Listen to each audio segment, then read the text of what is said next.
সবের ছিলেন। প্রত্যেকটা নবীকে আল্লাহ তাআলা শক্তির মতো একটা অসাধারণ ক্ষমতা দিয়েছিলেন। প্রিয় ভাইয়েরা, সবর হচ্ছে এমন একটি হাতিয়ার, এমন একটি যন্ত্র যা কখনো ব্যর্থ হয় না।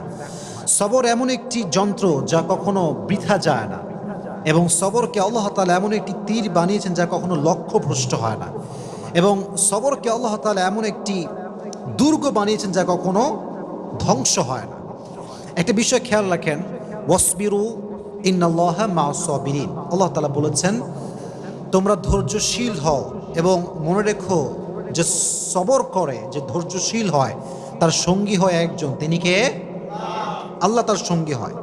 এখন প্রশ্ন হচ্ছে যে সবর, ওয়াই সবর ইজ মোস্ট ইম্পর্ট্যান্ট? সবরটা গুরুত্বপূর্ণ কেন? আমার চোখে চোখ রাখেন, আমি একটু বোঝাবার ট্রাই করি যে সবরটা গুরুত্বপূর্ণ কেন। আচ্ছা, একটু ফিল করেন যে